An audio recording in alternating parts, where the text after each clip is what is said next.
Well, hello, everybody, and welcome to the Movie Bucket here on Screen Stealers. If you got your popcorn, your soft drink, and maybe even a soft pretzel, it's time to talk about another movie. I'm Brooke, and you know what everybody needs? Discipline! Discipline! Discipline! Uh, I love that scene. Lord have mercy. It's such a peak Um, it's so funny. Hola, I am Eduardo. And you know what? Amigos don't make motorcycles or atomic bombs. They just eat. Whatever is in front of them. Girl, get out the way. Girl, amoebas ate. There you go. They ate. eight. They ate. And hi, I am River, and is this the birth of a universe? Swallow me up. And I'm done. And I'm dead. R.I.P. Bitch, she Gobble died. me. Gobble me, swallow me.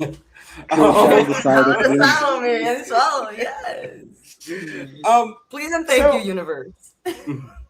So if you missed the end of our Uptown Girls review, it's now time to go into our first of a few very special episodes this year on Movie Bucket, aka movies we wanted to talk about this year, but for whatever reason they didn't fit into the regular schedule, or we just felt the need to shove them into the schedule anyway, for whatever reason. And today, the first of a few this year is Akira from 1988, as directed by Katsuhiro Otomo, with varying casts depending on which dub of the film you watched, which will be relevant in today's discussion. So, a couple of the reasons that we're covering Akira today. First off, it is the 38th anniversary on upload date of the film, which is great. That's the reason we're choosing to release it on July 16th. The actual reason we're doing this video is quite complicated. There's a lot here. The Lord. So, there's a lot of lore involved. So we've talked about Akira on this channel many times, in like passing, joking about how Eduardo kept it from getting a perfect score, and Okay, you know, Not too much. not too much. But it has been I one of the have my reasons we reasons. discussed. But facts are facts. Yes. Facts are facts, America, Brazil, and Mexico, and the world. Facts are facts.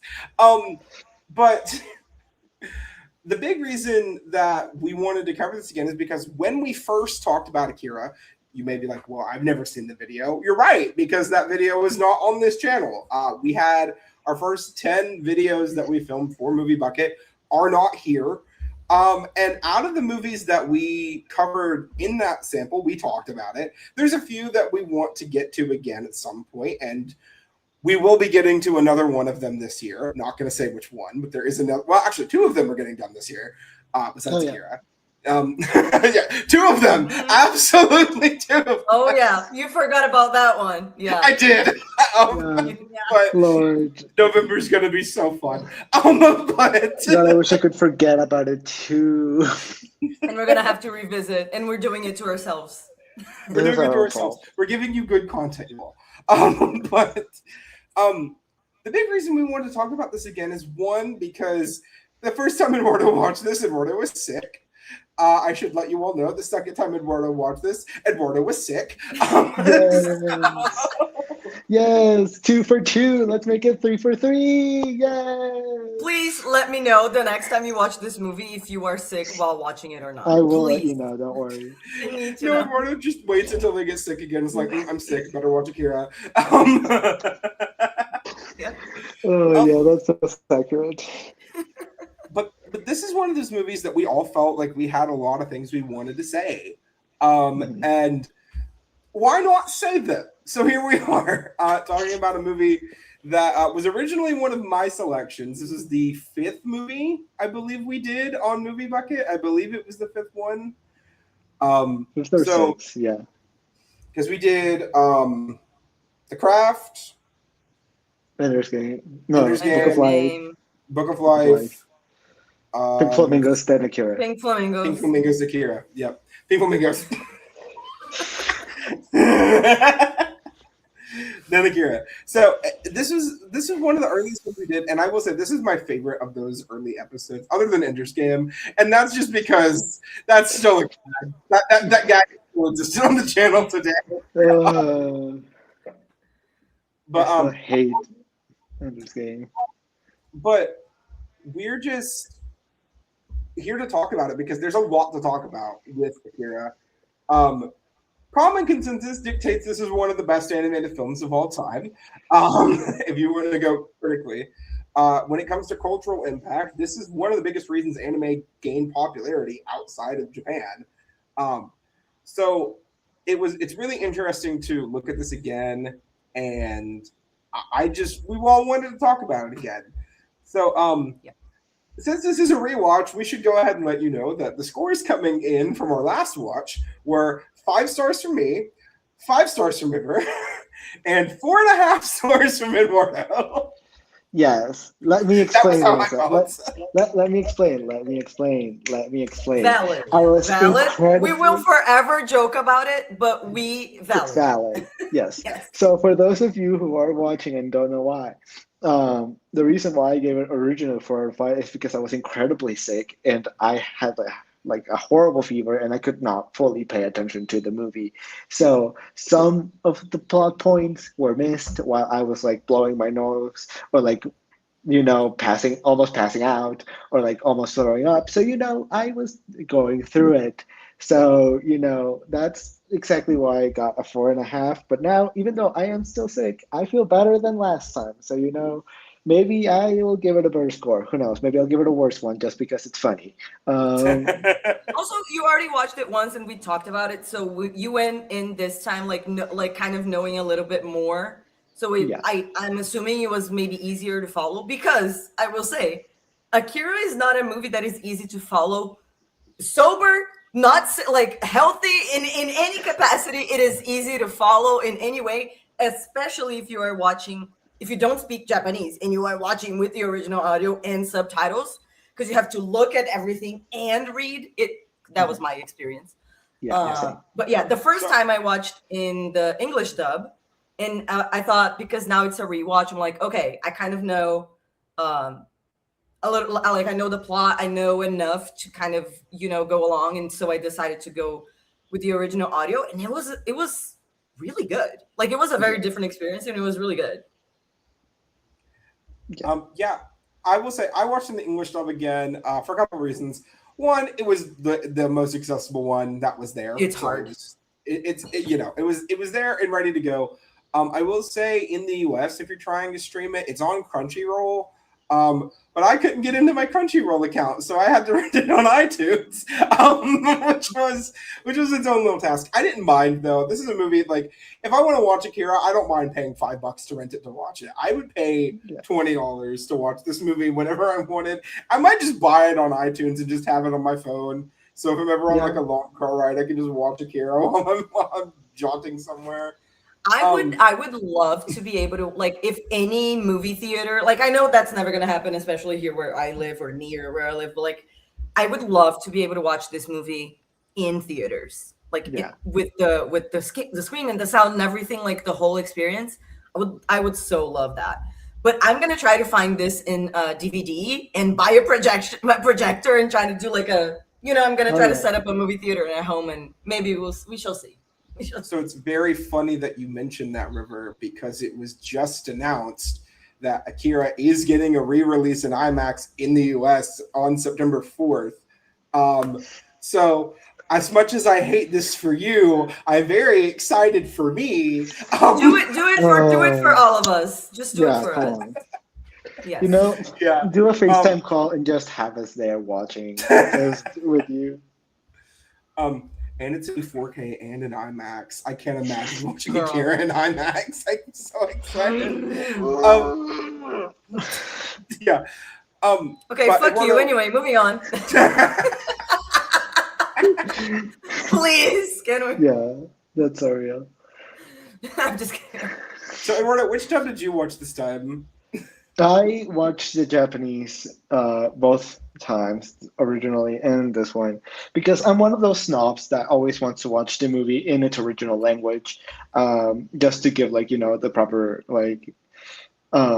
like how it was supposed to be viewed, how the people writing it, and how the people that made this movie wanted this to be viewed and watched and distributed. So that's why I watched it in Japanese. Although it would have probably been easier to watch it in English, and maybe next time I'll watch it in English, just so I don't have to pause it constantly, so that I can go back and read the subtitles. Diva, I can't imagine trying to watch a sub thing. You have dyslexia too. Like, that sounds awful. It was a struggle. I'm not going to lie. It was a struggle, but it's one of those things where if I like the movie enough and I want to give it its proper time and respect, I will do the effort to watch the whole thing and read the whole thing. And if I miss something, I will go back and read it. So, yeah, I think. As I said, I'm one of those snobs that I feel like if a movie was made in Japanese, you need to watch it in Japanese at least once. Mm-hmm. Mm-hmm. Yeah. So, big thing I want to go ahead and get out of the way that we have all agreed on previously, and I doubt this has changed for anyone. This movie is gorgeous. This movie is stunningly beautiful. And I know it's want to anime. inject this movie into my veins. Like, that's how I feel. This movie makes me believe that I will never become a successful artist because I will never be able to achieve this level of artistry. Like this movie, I did it in the original video, and you all know, but I want to do it again here. I want to shout out my animation professor in college in the first year when he recommended this movie, and he would not shut the fuck up about this movie in class. And now, sorry, Diva, you were right. I didn't watch it when I was your student, and I get it now. I get it. If I was a teacher, I wouldn't shut the fuck up about it either. Like, this movie is gorgeous, right? And we can say that in a bunch of different ways. There's a lot of pretty movies that exist. There are very few films that you hear. This is a running thing that people say a lot of the time when they want to talk about how pretty a movie is that you could pause it at any point and that frame could be a painting and whatever. Mm-hmm. I legitimately believe you can do that with Akira. Yeah. 100%. I cannot fathom anything in this movie outside of maybe the one or two black screens that are just there in between a couple of transitions, right? Everything in this movie is just so pretty. It's fantastic. And it's it's a completely hand-drawn film. You're looking at, and we had this conversation in the first video too. I think it's something else I want to bring up again, is that can we have more hand-drawn movies, animation studios? Please, thank you. You don't have to just completely switch. I understand computer animation is, cost cutting and it makes more interesting models from time to time, but also just the idea of getting more hand-drawn films is just really great to think about. It's been such a long time since we've had a mainstream studio do a hand-drawn movie, in at least American studios. I mean, there are international studios that still do, but Western animation, it's a little bit more condensed. So we'd like to see it. It's interesting, and it would be a little bit of a shakeup to the norm in the same way that, Toy Story was a shakeup to the norm of being a CG film. So, yeah. Yeah. One of the things, because I remember us talking about the visuals and that part in our first time talking about it. And no, I don't know if maybe I didn't notice the first time, but I don't remember talking about it. But the sound as well, just everything about, not the score, the music, everything, the sound effects, everything about the sound was amazing. Yeah. About this one, I noticed it more this time. Maybe because I was able to pay attention to other stuff while I was watching. I just wanted to shout that out too because that was so good as well. Yeah, you're in the plot, because we're gonna get into the writing and everything. It's just I cannot think of one part of this movie that I can point a flaw to. Yeah, whatever flaw I think people would be able to find here is taste wise or preference. You know what I mean? But in the technical sense, what can you say? Yeah. So the one plot flaw that we pointed out in the last video, I remember this vividly because it was literally the only thing, was Kaneda being able to find Kei in the sewer. I don't know what we were talking about in that video because very clearly he sees her after the terrorist attack and he follows her there, and that's how he finds her in the sewer. Don't know what we were talking about. Like why? I guess we either missed it or something. Again, trying to follow Akira, you can't not pay attention. You have to pay attention the entire time. You're bound to miss like a thing or two, and we missed that. We missed it. So now that flaw has been addressed, I agree. Wholeheartedly agree. I can't think of a flaw in this movie when it comes to story, when it comes to art, when it comes to score. Some of the best work just across the board for any movie, even especially in this time period. Yeah, like this movie in and of itself is a technical marvel. Like everything that, like the technique of everything, of the directing, the writing, of the drawing, the art of it all is incredible. And then, as we said, the plot itself, the creativity of it all is groundbreaking. It, like you said, Brooke, it changed anime for the Western like point of view. And so, yeah, this movie is absolutely incredible, and you cannot like. I agree. I cannot really find any flaws in it. I'm trying to come up with something, and I can't really come up with anything because this movie has everything. The only thing, and I wouldn't even say that it's a flaw. It's just depending on the person that is watching, it might be something that is a struggle or whatever. But literally, not that I would want to, but depending on who's watching, this is a movie that you cannot look away from, literally, or you will like. Even if you stay like locked in the whole time, you might miss something. But like if you look away, if you blink, bitch, bye. Like you're gonna miss something important, and you're gonna be lost. And like it's one of the things that I love about the movie is that it keeps you on your toes, and it always, like for me at least, it always like keeps me wondering. And rarely during a movie, there's not like a point, like a small point of the movie that I kind of like don't really want to pay attention, or I'm kind of like whatever, like passively watching, you know what I mean? Like this, there's no moment for passive watching. Yeah.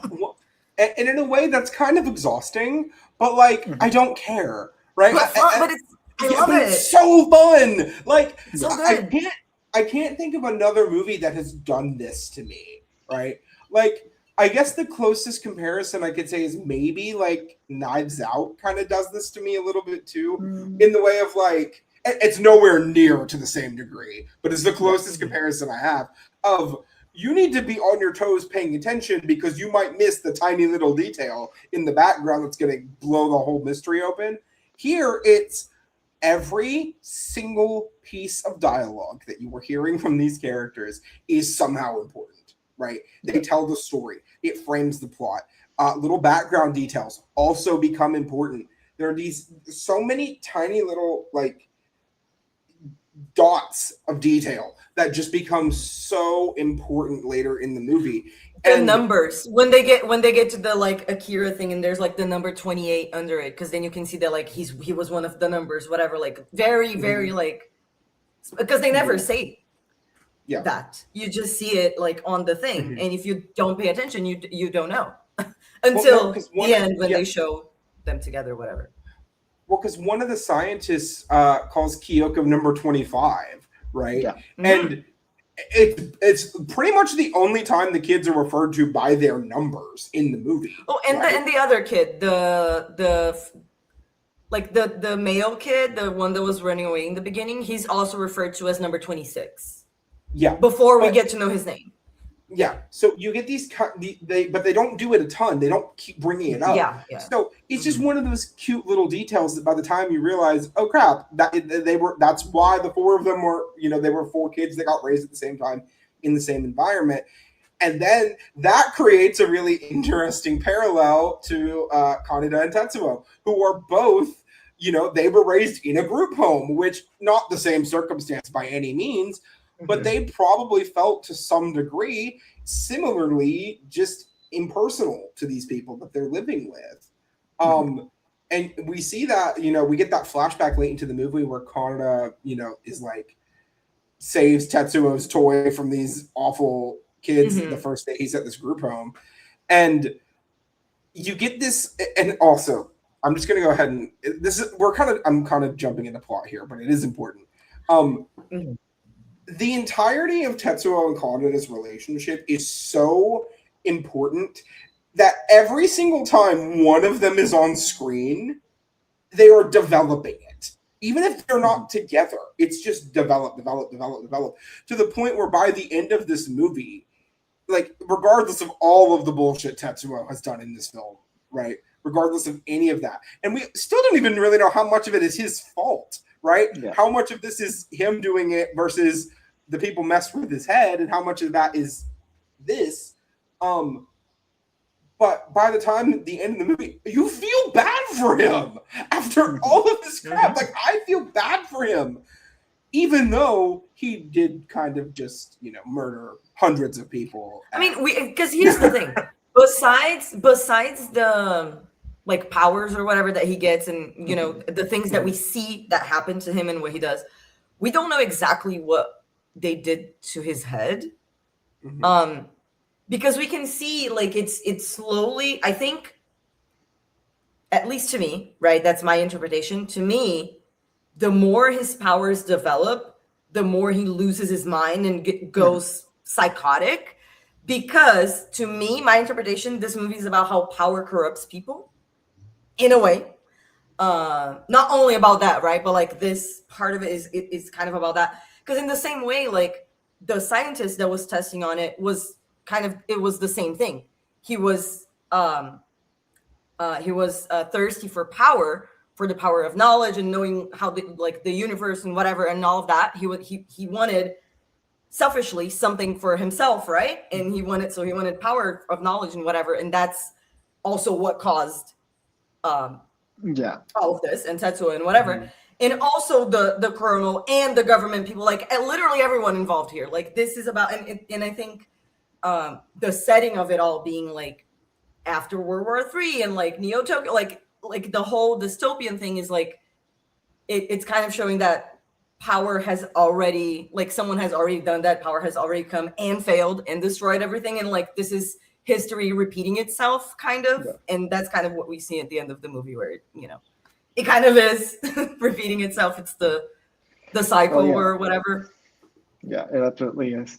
Whereas what I was going to say is, I think this movie is so interesting because it throws so much at you. So many of these plot points come at you miles a minute, and you would think at some point like that some of the millions of plot points would like lead to nowhere or would get forgotten, or like there would be a plot hole at some point, because in most movies there will always be like a plot point or like a plot thing that didn't get finished or didn't end in a satisfactory way. But this movie always finds a way to come back to it and give it a satisfactory ending, and like you tie everything together.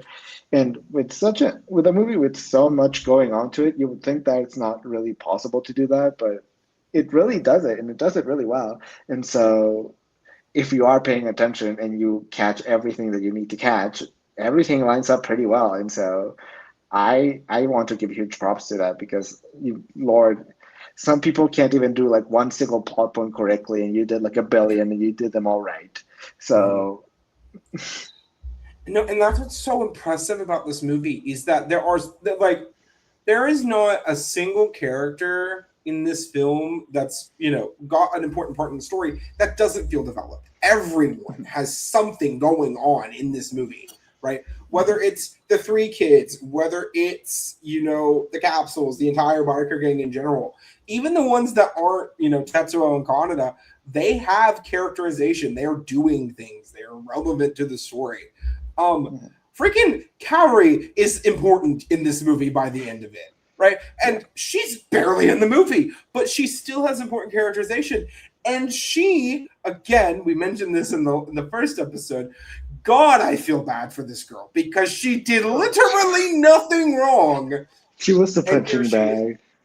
Literally, when they punch her and rip off her shirt, I want to punch the screen. Yeah. Well, no, and part of it is just like. Okay, so we here at Screen Stealers, we're not a general fan of like that sort of thing, like gratuitous, whatever. But that one, it's you barely see it, so there's that. But two, it's important to the situation because Tetsuo can't save Kaori. Well, who comes in to save her? Kaneda. And it further drives home this whole situation of Kaneda is constantly saving Tetsuo, and it pisses Tetsuo off, right? Yes.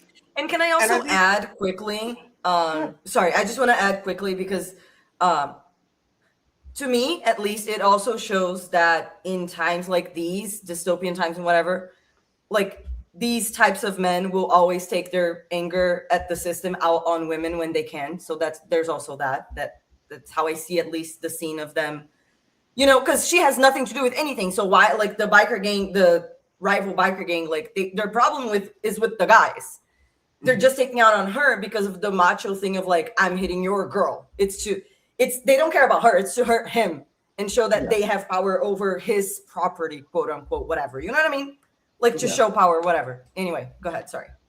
I'd like to also just go ahead and add while I'm thinking about it. I mentioned that there's a very differing cast depending on which dub of this you watch.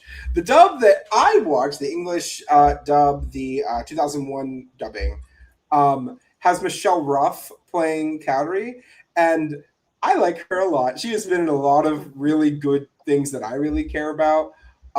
She's Zoe in Digimon Frontier, which is the best Digimon series. Fight me in the comments. And she's also Kawakami in Persona 5.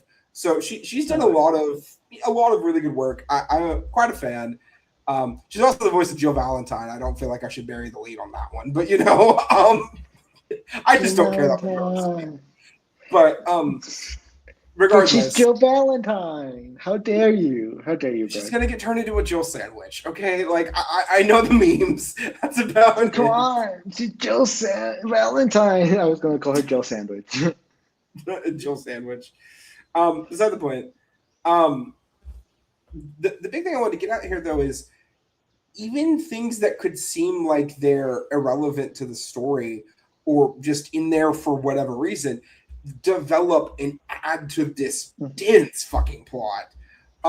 Which is it's also just baffling to me how strong of a plot this is, because typically when it comes to anime, especially when it's adapted from manga, it's almost copy paste in a lot of situations because that's the story people know, that's the story people care about. You don't want to change it that much from the story people know and care about. When this is like very different from the manga.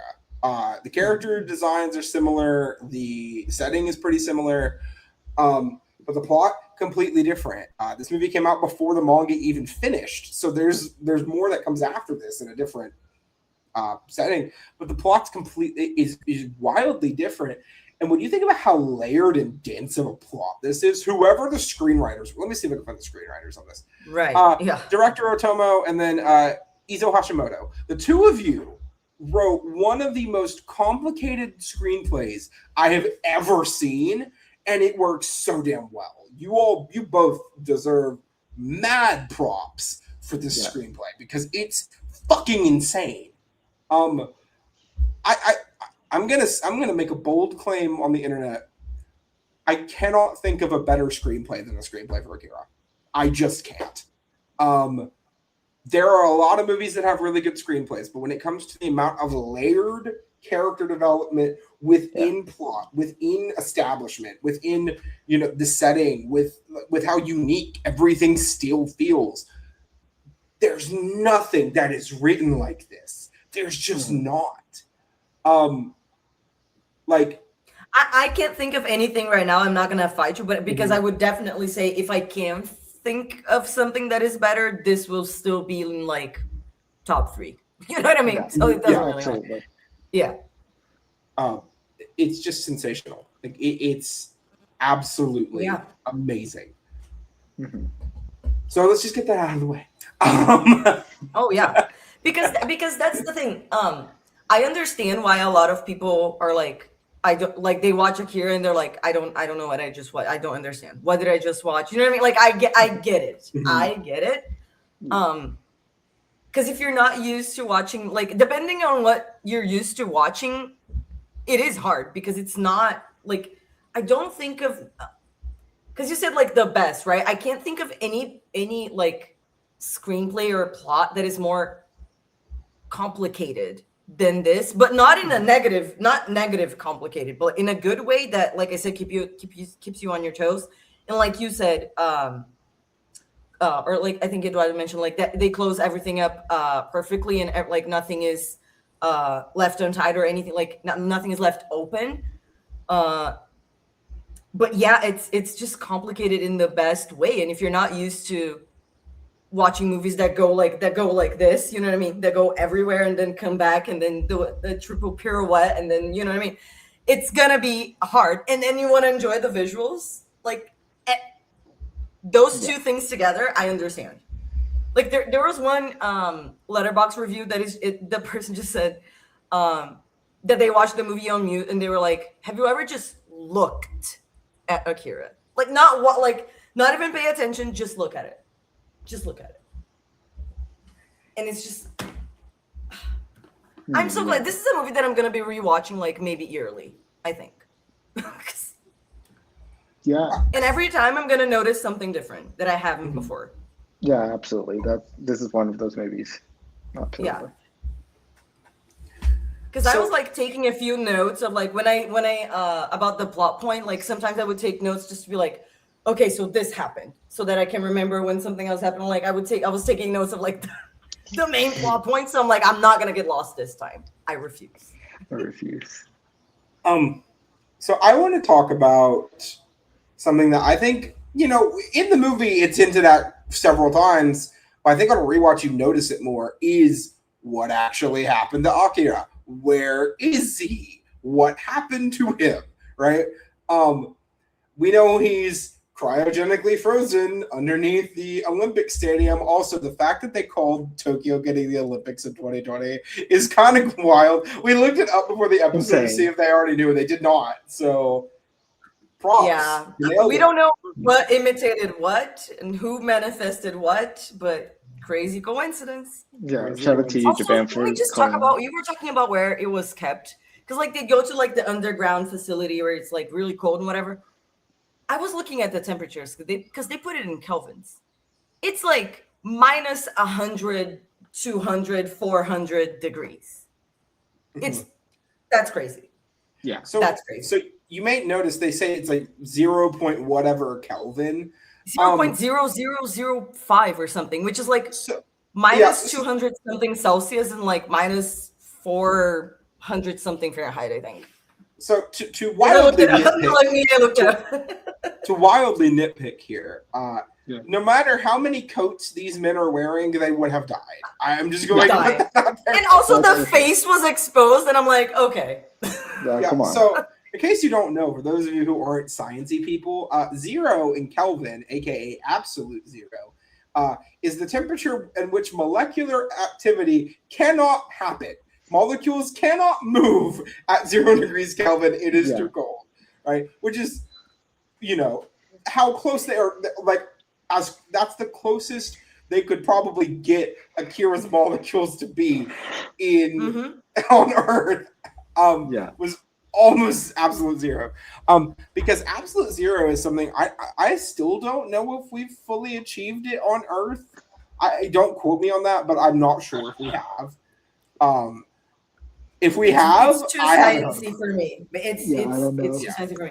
But here is the thing. I really do love, as someone that loves a conspiracy theory, not so conspiracy anymore, but anyways, the whole like underground thing and government uniting with the army to test and experiment on people and all of that.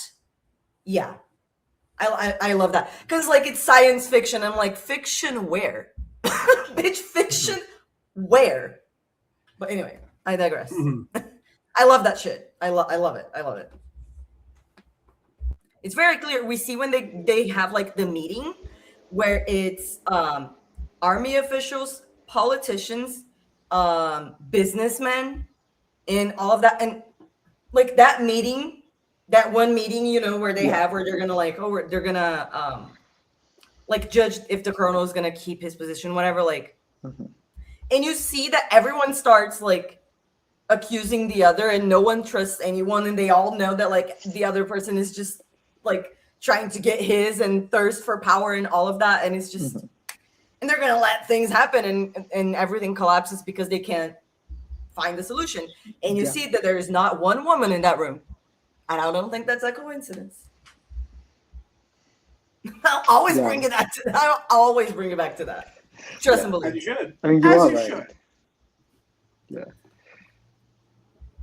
But the colonel, I think, is very interesting. I don't know if you want to do you want to go into something else? Because the colonel is someone that really interests me. I think is a very interesting character and story. I think what we could do now is just start talking about characters that we find fascinating. So we can start with the colonel. Sounds great. Right? Because like the coup, I thought it was so interesting because like in a lot of ways, he was right. Right? Yeah. Like I'm not saying like his methods, I'm not going to say if I agree or disagree in a moment of whatever, in the moment that they were going through. But like, if you are the person that up until that point had been in charge of this very serious secret military like experience or whatever mission, and you know what that shit is about to go down with that, and you are the person that has the most knowledge on that, and people are in charge or telling you to step down, I wouldn't either.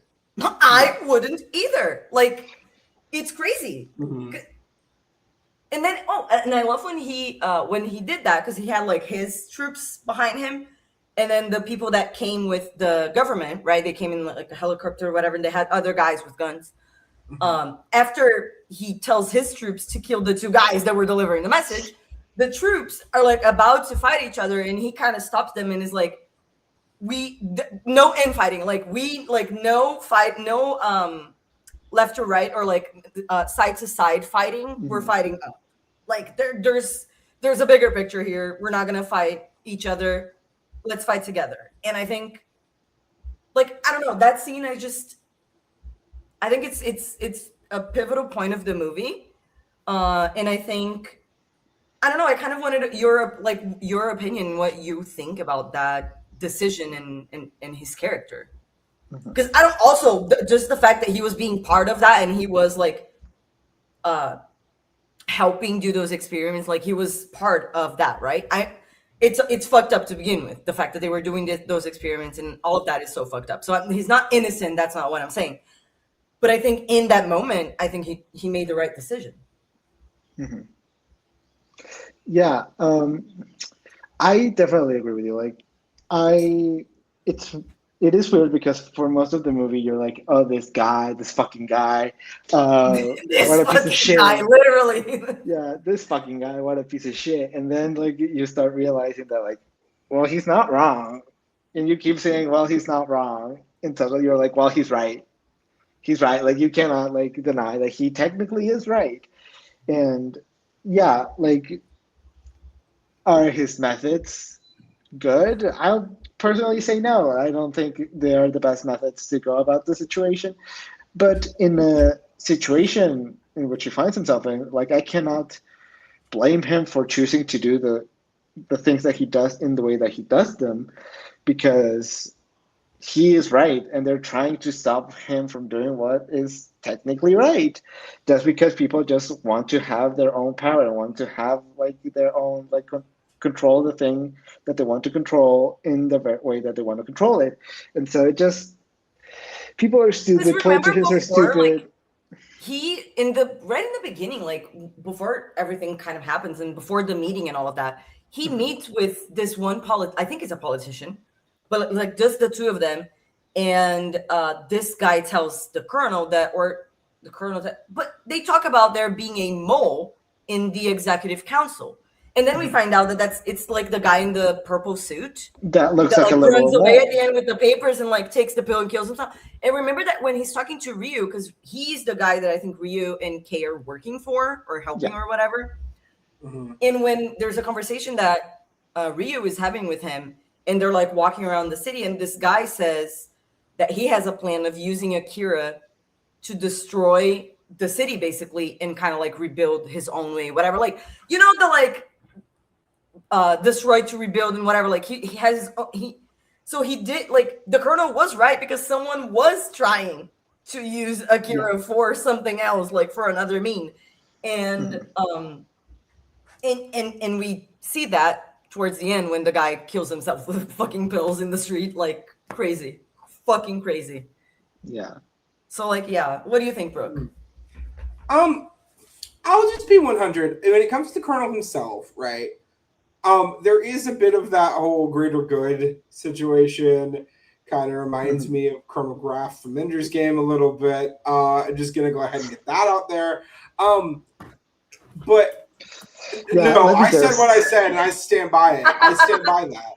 I will not be on screen while you talk about it is that idea of that like military character not really caring about the outcome of it's not just Colonel Graf. I just want to make the joke, but like you know, military insert person here doesn't really care about how the circumstances of these individuals as long as the greater good is overall accomplished. What is that greater good? I still don't know, and honestly, I'm kind of okay with that. When it comes to the coup, yeah, I think it was quite literally his only option at that point. And what power did those council people really have over him? The answer, none. Literally none. So exactly, him overthrowing sounds great to me. Sounds like a plan. Because here's the thing: if that had happened at another point in the story, sure, it would be debatable. But at that point, with everything that was going on, absolutely not. Absolutely not. You're getting shot. You're getting shot. I'm sorry. Yeah, like that's it's on his way to Akira, and we're just like, yeah, you know, right now is the best time to stop. Ain't nobody got time for that. No, actually doing this. No. Like, no, hello, it's stupid. He said, like, what we're not gonna do right now is that we're not gonna go through all the legal mumbo jumbo, and you're not gonna stop me right now. Absolutely not. Goodbye. Absolutely not.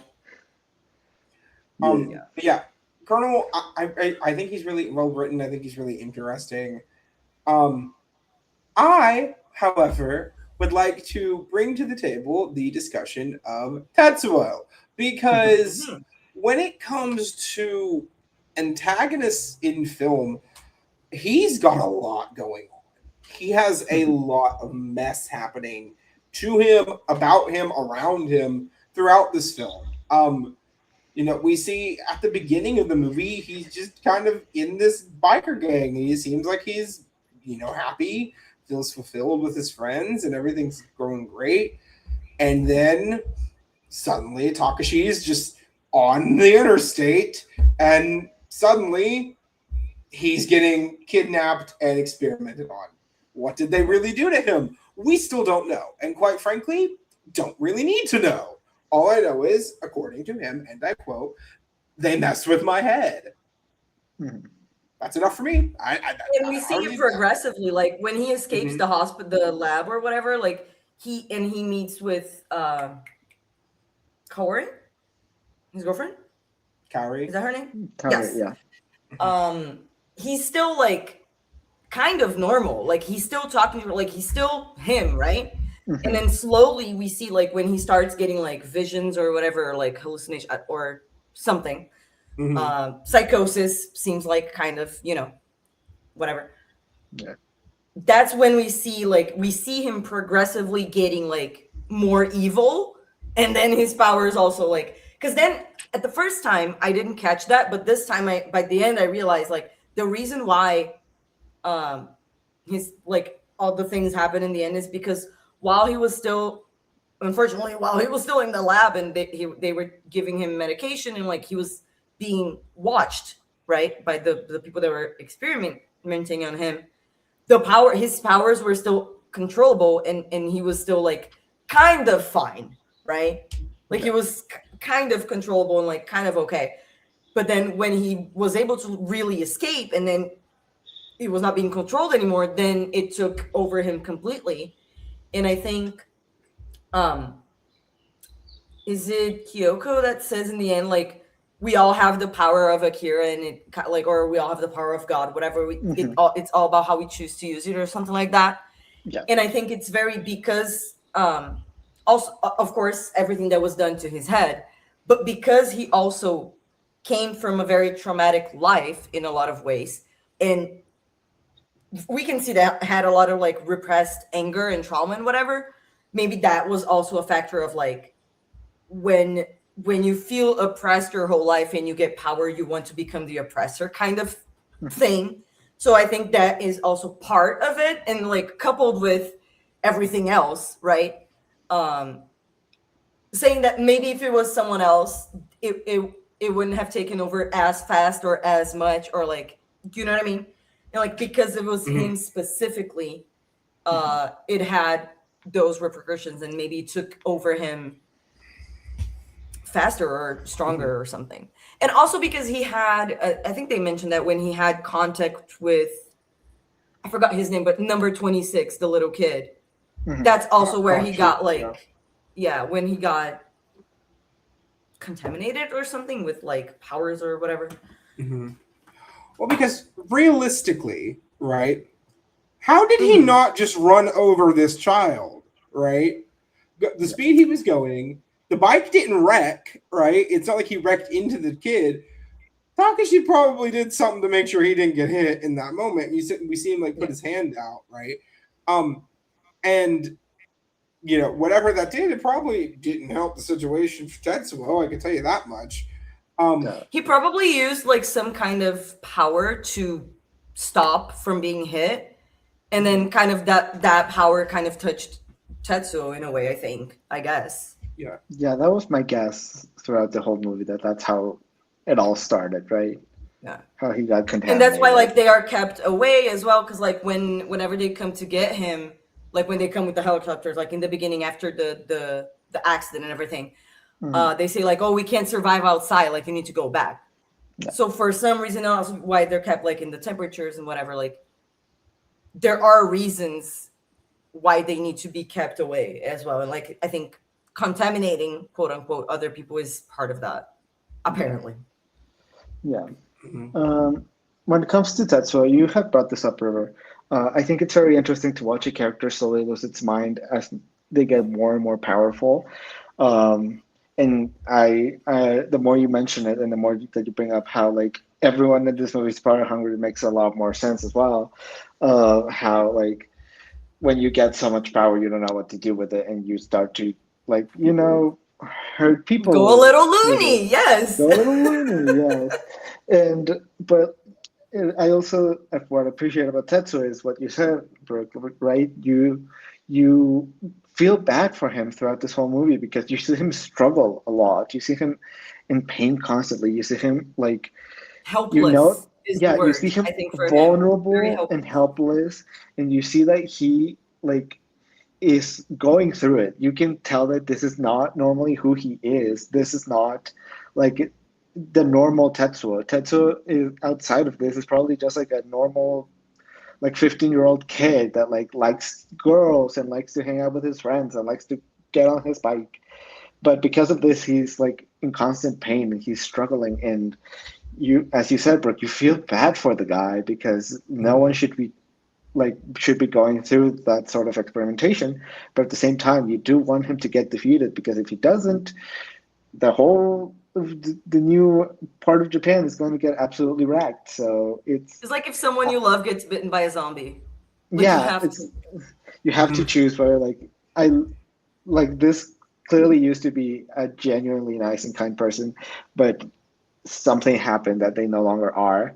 And I kind of love that character where you like that villain that has like either a reason to become evil and a reason that's understandable to everyone, or just like they're doing it not because of their own volition, but because they are kind of being forced. That kind of idea for a villain or kind of an antagonist more like is super interesting to me, and seeing Tetsuo go through that and, you know, his relationship with all his friends and everything just kind of adds to it. So I think that's just a very, very good antagonist. And I don't think we bring him up enough. Like when we talk about like Oh, who are the best antagonists of all history? We should bring up Tetsuo more often because And I love that you're saying antagonist and not villain, because I have a question. yes. For you, who is the real villain in this movie? The scientist. The scientist. Okay, thank you. Yeah, okay. Thank you. Okay. Yeah, We're all on the same page. No one is disagreeing here. Yeah, there you go. I want to read some of the dialogue real fast because it's really important, and it was something that didn't really click with me until this watch, was why it's important for Tetsuo to escape and get recaptured so quickly, right? Like why that like 5 minutes in the movie actually matters so much. We get this really great piece of dialogue. This is after Kaneda and the rest of the capsules come up and beat the shit out of the clowns, right? And Tetsuo's kicking that one guy's ass, right? And Kaneda says, "You're gonna kill him, Tetsuo. You want that, right?" And Tetsuo says, "I want him more than dead. I'll split his freaking head open." Kaneda, just knock it off now. The whole thing happened just because you took my bike for a spin. Enough already. And the immediate loud yell, like guttural anger, "Shut up, don't order me around," that Tetsuo lets out in that moment is when the switch flips, right? Because we don't really get to see a ton of Tetsuo before this, right? We see him like get out of the facility and we see him having these interactions with Kaori, but you know, the rest of these dudes aren't exactly treating their girls very great either. So like clearly there's something there. But when he talks to Kaneda that way, right? After he's already went like gushed over this bike earlier, by the way, fun fact. It's just immediate, like, oh shit, okay. Which then results in the mental breakdown, the sobbing tears, and then to the hallucinations with his guts falling out and him trying to like keep his body intact. And he's like, and that struggle is just so human, right? Like you can see it on his face. He is terrified. He has no idea. Because like everyone is scared of him, but he's also scared of himself because he also doesn't know what's going on. Right? Well, like I imagine, like, of course everyone is scared, but like he was probably also like really fucking scared. Can you imagine? Well, and then the really important part about that is Kaneda's response to getting yelled at is that we were just worried. Right? Yeah. And you know, you get Tetsuo says that he could have handled it on his own, but he won't always be on the receiving end. So like that entire like 30 seconds worth of dialogue is so good. And it builds it, and that's where the relationship between the two, like we've seen a little bit of the interactions, right? And it's almost like the older sibling, younger sibling dynamic that can happen in a lot of friendships, where there is that one person who is just, I don't want to say better, but just ahead in, you know, physicality when it comes to being a leader. Kaneda is just like a natural leader. Tetsuo's not. And because of that, it's created this really weird dichotomy where even though they're not blood related, they might as well be. To the two of them, they might as well be. They're basically brothers. Yeah. Basically brothers. And we see time and time again, every time, Kaneda just wants to help Tetsuo because that's what he's done his entire life. He has been there for his best friend, his brother, literally the person he cares about more than arguably anybody else. And you can see it on Kaneda's face. Every time Tetsuo shoves him away, it feels like he's getting a knife to the back. Because he kind of is getting a knife to the back. But it's not Tetsuo's fault either. And that's what makes, oh God, this movie is so good. Yeah. Can I want to add to that quickly because yes, in addition, when we get in the end, when we get the scenes of their childhood and we see their first interaction, right? Well, like when Tetsuo got to the home because Kaneda was there first. There's also that. So in the environment that they grew up, in the hierarchy of that place, Kaneda was higher, quote unquote, in that hierarchy than Tetsuo when they met, and kind of that's when you grow up with when you grow up with someone, it's very easy to still see them in the way that you saw when you first met. So like I understand Tetsuo seeing Kaneda as the person that is like mothering him or like always taking care of him or is the person that makes him feel helpless in a way, because it's kind of like, or reminds him that he is helpless because he needs protection, right? Yeah. And in the other way around too, like, I don't know, I just think it's a really interesting dynamic. And to me, at least the way I see it, it's kind of like, I think regularly Tetsuo is like grateful and they do get along and they have a good relationship, at least from what we saw, like the bit that we saw before anything happened. But I think the power and whatever they did to his mind and whatever he was going through, it only brought out like the worst side of him. So like it kind of like the worst of every situation. So for example, the feeling helpless or whatever, it's a complex feeling of you feel bad about yourself because you feel helpless, but you also feel grateful for the other person that is helping you, right? So it's a lot of feelings at once. I remind myself of like Inside Out, and they have like the different colors in the same ball, whatever. Of course. It's very that. And then when he got those powers, like the good parts of every experience he had or whatever kind of went to the background, and just the bad feelings kind of took the front. That's kind of how I see it. I don't know, that's how, because exactly like the moments that he was triggered the most was when Kaneda reminded him of his helplessness, or that I was worried, or I want to help you, or whatever. It's kind of like when you're a teenager and you get mad at your mom trying to help you. It's very that to me. Like, you know what I mean? You're like, Mom, fuck off. You're like, get a coat. It's cold outside. You're gonna get a cold. Okay, so I'm gonna make it's very that. Gonna make a wild comparison here. Okay. I would like to compare Tetsuo to Leo from the way he looks. Okay, I want to put these two characters against each other. Okay. Well, you know what? Okay. I can see that immediately. I can see that. Right. Because I see what you're doing. A lot of it is Tetsuo wants to have some level of he wants to feel autonomy. Yeah. He wants the same thing, which is the same thing that Leo wants throughout a lot of that movie, right? And I'm not going to say their struggles are nearly identical besides that, right? No, but the core feeling is But the core feeling is there. But the only difference is Tetsuo gets it. He gets this innate, almost cosmically ordained power, right? He has more power than any human being on the planet, right? And we see it. We see what it does to him, right? And I don't know if it's necessarily the power. Again, we still don't know what all they did to his head, because before he even really knows he has this power, he's already being more of a jerk than he was at the beginning of the movie, right? But every time he has these interactions with Kaneda, it's not even just the fact that Kaneda is trying to save him again.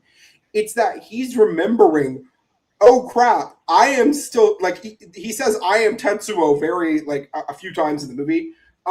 But that specific last interaction the two of them have right before things go crazy, right? Where Kaneda's like taunting him and like, in honesty, it feels like Kaneda's last chance to try to get through to Tetsuo, right? Yeah. But he's doing it in his own way that doesn't make it feel like he's begging him or anything.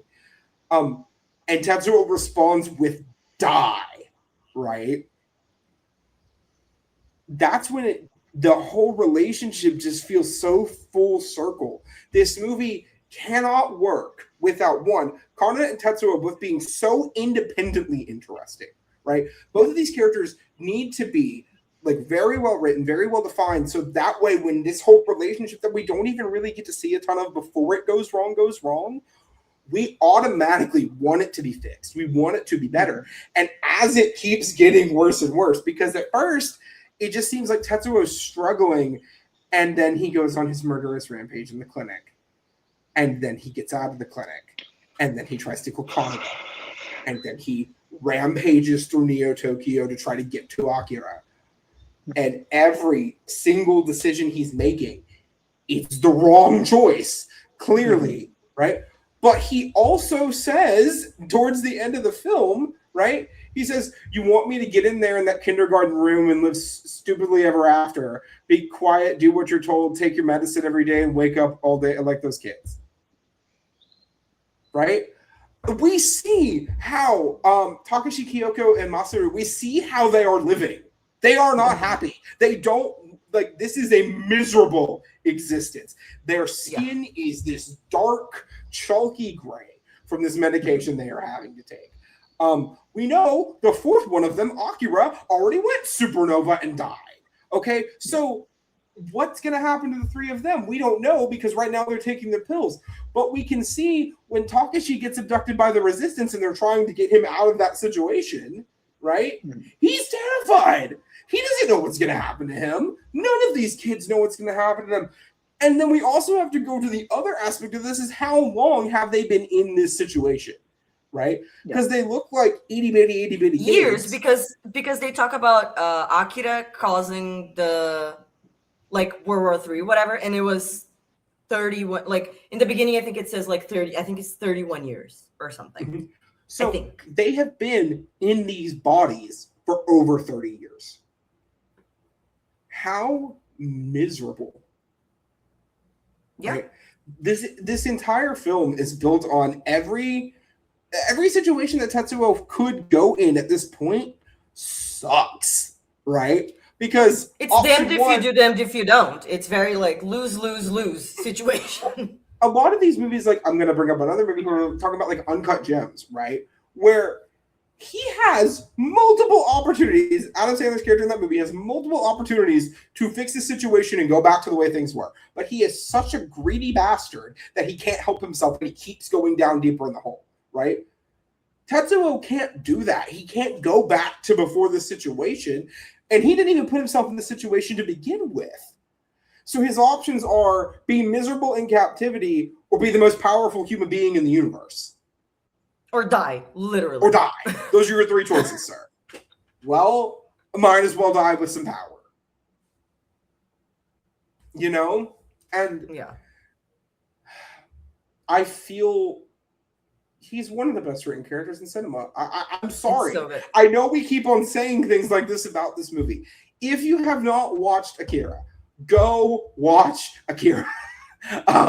Because it is this good. When we're talking about, Kaneda, also just incredibly well written. Yes. Hell, freaking Kai, who doesn't even really become a character in this movie until the back half, he's really well written in his limited amount of appearances. Kay is incredibly well written. Like, there's not a single character, like I mentioned earlier, there's not a single character in this movie that is not well written. They are all written incredibly well. They all have this unique voice that they bring into the situation. And even if the voice itself could be a little bit tropey, I'll say Kai as a character is a bit of a trope at this point. It doesn't matter because it's a realistic depiction of someone in the scenario, right? Kai is watching his best friend turn into a psychic-powered monster trying to murder his other best friend after they already killed their other best friend in a bar.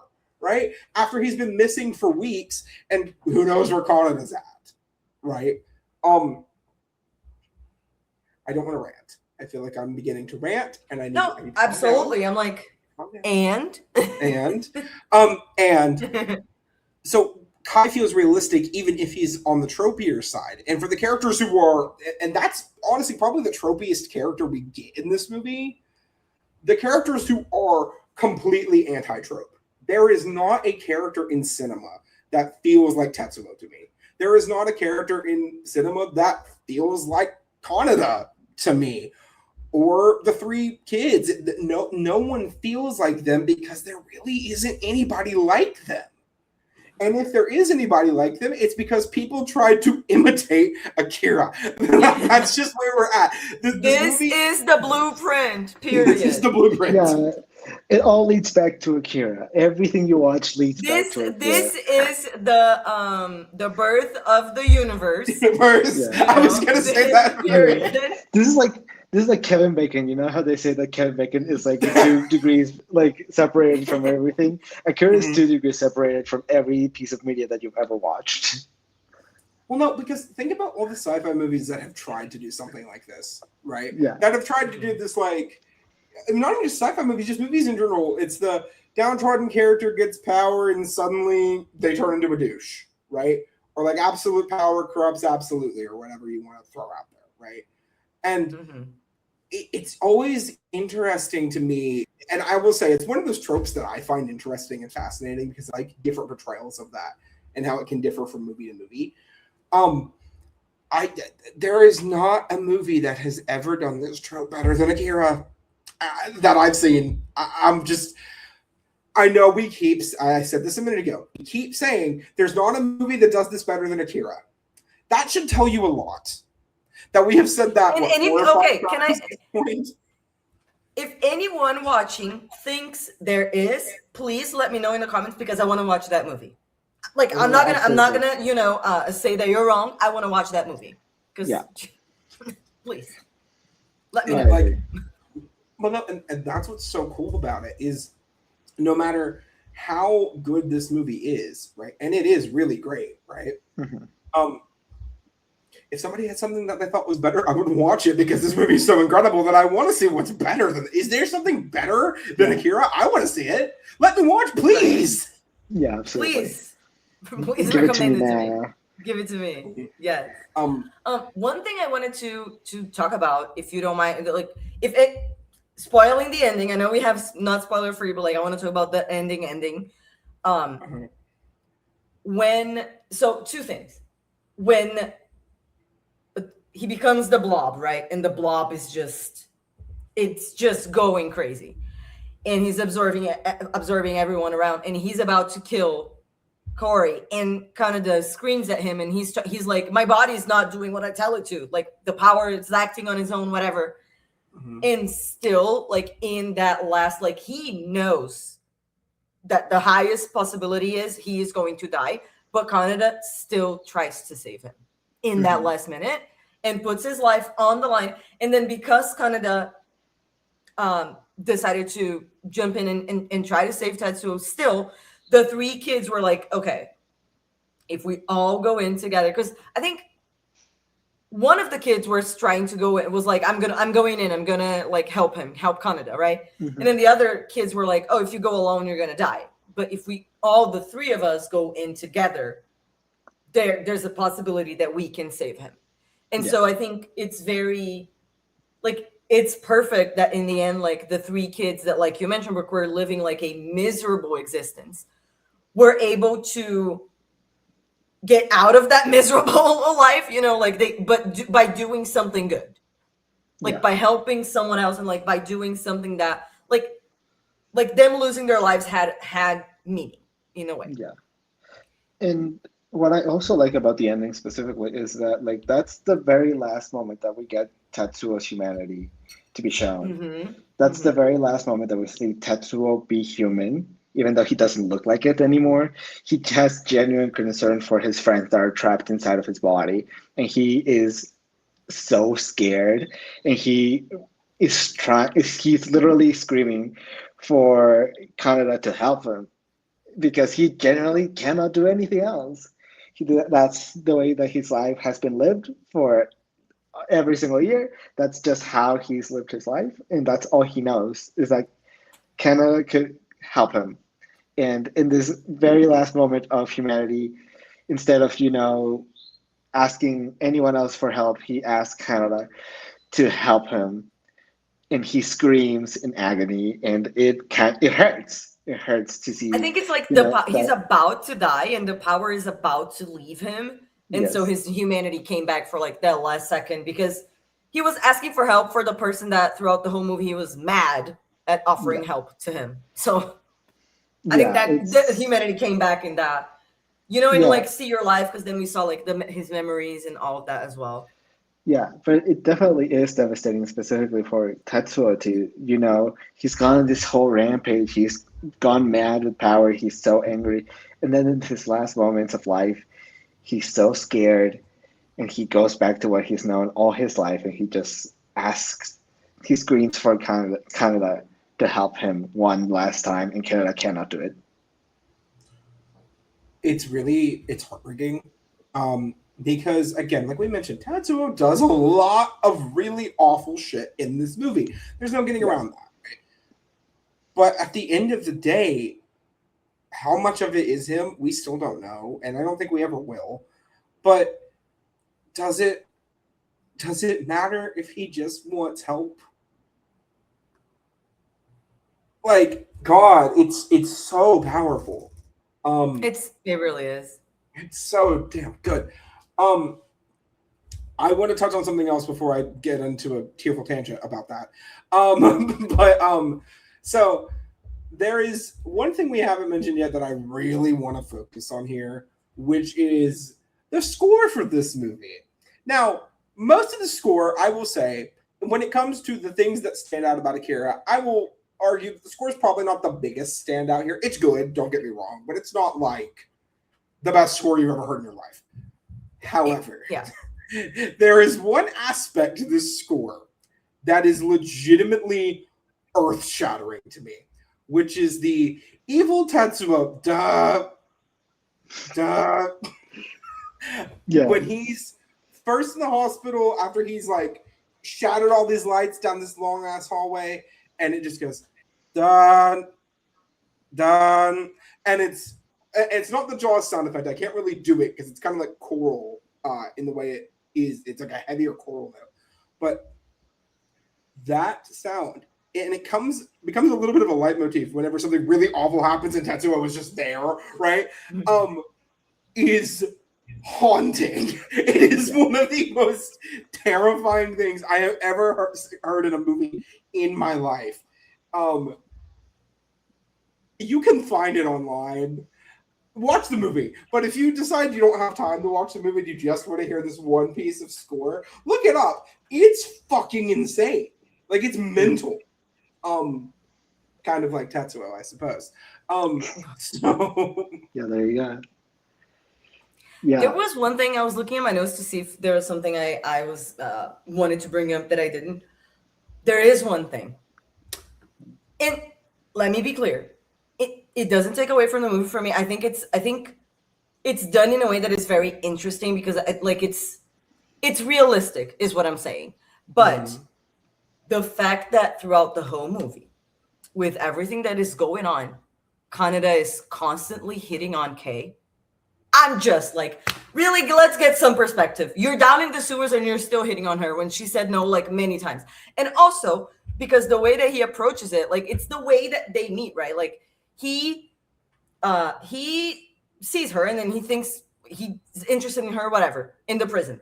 And then when they are about to get released, he asks if she can go with them. Like he frees her with them so he can hit on her, right? Not because he cares, like, no, for that reason. And uses let's get coffee and talk about the revolution as an excuse. And I love that she clocks it immediately that like, you just want to fuck me. You know what I mean? And like, it's just so perfect because that is exactly how leftist men are in my experience. From my experience. But the interesting thing about I just think it's realistic and it's you know, it was done in a good way, I think. Well, no, but the interesting thing about that is pretty much all of that happens before he finds out what's happening to Tetsuo, right? Because even the sewer scene is before because he finds out what's happening to Tetsuo while he's eavesdropping after they've locked him in that room in the sewer. Yeah. So when he figures that out, that's gone. He is locked in, he is dialed in for the rest of the film. Does he still like Kei? Of course he likes Kei. Kei's great. Who wouldn't like Kei? Who doesn't? Who doesn't like Kei?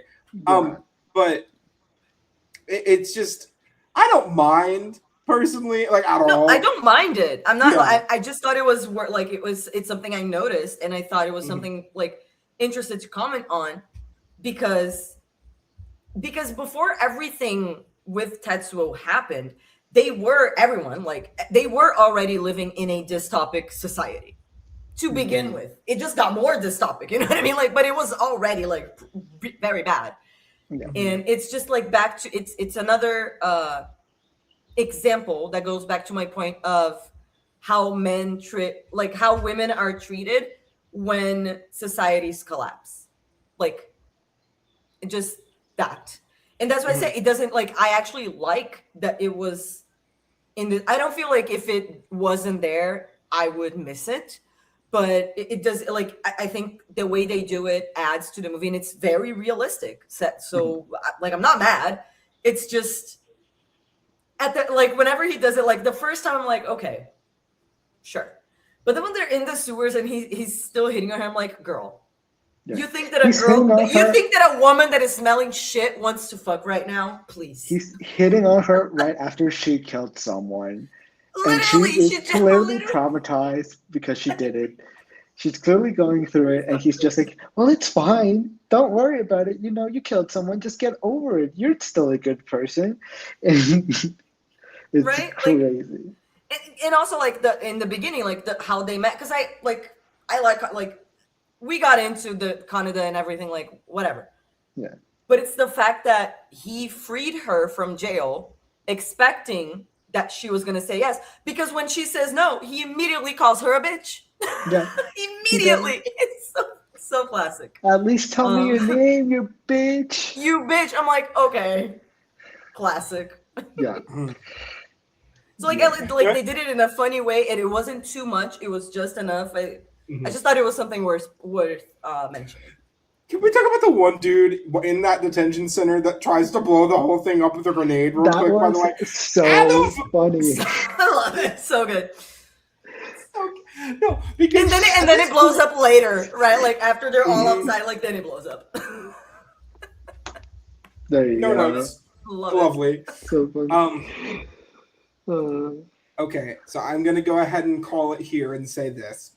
There is a lot of things we could gush about this movie. We could talk about this movie for another 3 hours, right? Absolutely. We could talk about this movie for longer than the movie actually is. So we're already over halfway there. Okay, so we could. It would be relatively easy for us. We all like yapping anyway. The biggest thing there's a lot to yap about here. Yeah, lots of yaps about here. Biggest thing to say is this: if you have not watched Akira and you live in the United States, it's available on Crunchyroll. If you live outside the US, I'm assuming you can find it elsewhere. Both of my fellow panelists have done so. It's available on Streamio. It's available on Netflix in Mexico. Are you lucky, bitch? Beside the point. I get to go see it in IMAX. Beside the point. There you go. Fuck you. Go fuck yourself. Literally, honestly, fuck you so much. Yeah, go fuck yourself. I'll tell you how it is. I'll be real. But beside the point. Fine. Beside the point. Go watch Akira if you haven't. I think we have all made it pretty clear how we all feel about this movie. But just in case we hadn't, 5 stars. River. Period. 5 stars. If I could, I would give it more. Eduardo. It's my time. I've been slapped with the disciplined hand. I've seen the better way. I've seen the correct way. I've seen Make the future, correct choice. and I've taken the correct path. It's finally done. Akira has achieved it. 5 stars. Yay! As it deserves. Which does make Akira the latest entry into our Perfect Square Club. I will again say, as it should be. Those of you who are keeping up at home, that does make Akira our 5th entry into our Perfect Square Club. Joining the color purple, Rosewood, Second Mother, The Way He Looks, and now Akira as our 5th entry into that group. Lovely company. Our first Asian film to be on that list, which I think is really great. Our first animated film. First animated film, correct. Should also note we got an Asian film before we got a European film, and that feels correct. I like that. I like that. Feels correct. Feels correct. Now, like we mentioned, special episode. Next time, which is just a couple days from now, we're going to be back to our regularly scheduled River birthday programming. So River, tell the fam what. Let me switch back to the River background here. Where is it at? There it is. River. Oh, my stars! Yes. tell the folks at home what we're watching next. We could not be making a bigger tone shift. Girl. Yeah. We are going all over the place this month. First, I just want to say I am honored to share a birthday month with the incredible movie Akira. Yes. It feels correct. You know what I mean? That it's right in the middle of my birthday month. Like, I am so honored. However, next episode is going to be a huge shift. I mentioned in the beginning of the month that I wanted to do 4 movies that would show a range kind of who I am and why I am the way that I am, in a way. And if you are Brazilian, you have seen this movie and you know that the dubbed Brazilian version is superior to the original, and it is peak. And we are doing, and every Brazilian has seen this movie. This is our movie. This is not an American movie. This is our movie officially. I'm saying it now. Anyway, We're doing White Chicks.